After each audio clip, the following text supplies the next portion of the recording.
I've known what I was going to do with my life since the time I was this big.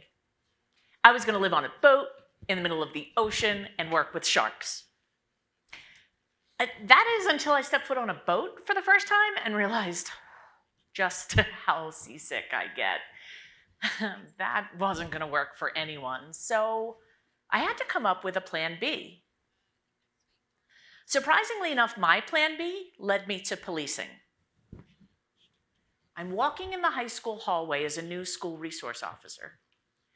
2 girls carrying their fancy Starbucks drinks, wearing black yoga pants and Ugg boots, are walking towards me. They put their hands in the air and said, "Hands up, don't shoot," referring to the fatal police shooting in Ferguson, Missouri. I'm sorry, wait, what? Are you kidding me? This is what this has come to? You really think that's what I'm going to do? That I'm going to pull out a gun, I'm going to shoot you? This is what I represent to you? I represent a threat?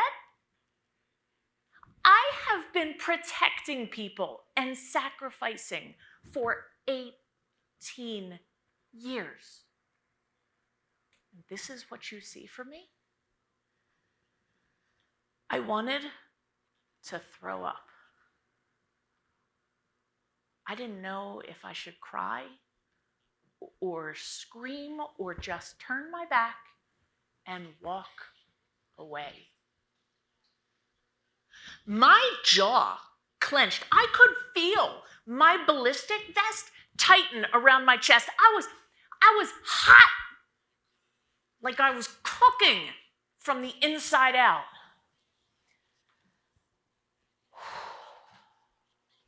And yet, I smiled.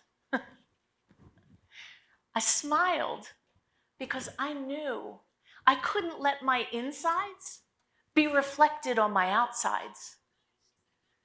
I had a choice to make on how to respond to these girls, one that could make or break my reputation here, or one that could solidify their negative perceptions of police.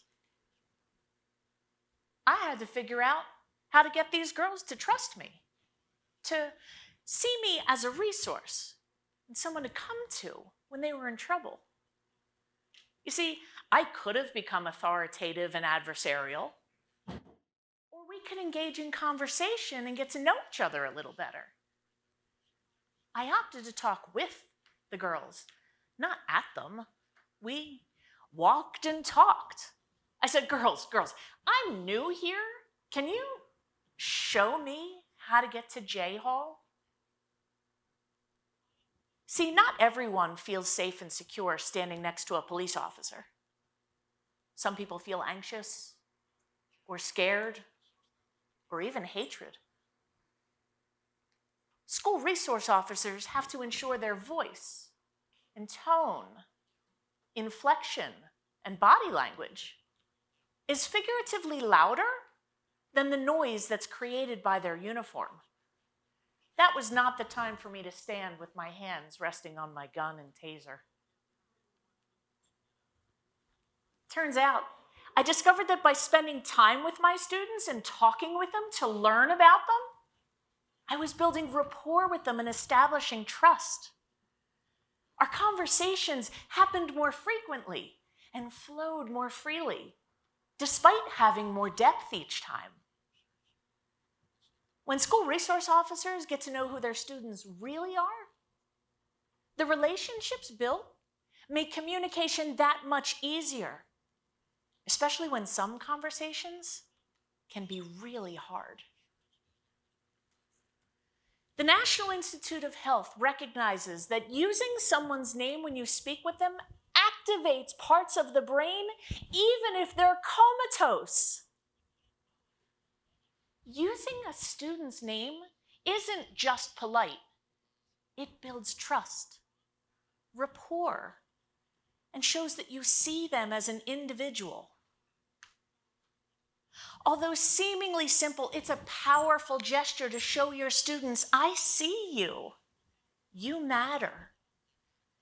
And for a kiddo who feels overlooked, that acknowledgement goes a long way. With each interaction, you're laying a brick to a foundation of a solid, lasting relationship. You're more than just a police officer in a school. You're their school resource officer who knows them and who cares about them. And the more they feel that trust, the more likely they are to come to us when something's wrong, whether it's a safety concern, a conflict, or just needing someone to listen. This seemingly simple gesture will enhance relationships and make for a more connected school. So ask questions. Learn students' names. Observe who their friends are, who they're dating, who their best friends are dating, who they're talking to but shouldn't be talking to. Come on, you know. Smile and make eye contact. Learn their passions and how they define success. Because it's easier to have these conversations when times are easy, so that when times are hard, the foundation of that relationship is solid. You see, trust is built when authority figures in schools communicate with students instead of at them, allowing our students to open the door and ask for help when they need it the most. And here's what you can do. The next time you walk into your school building, learn 3 new students' names and address them properly.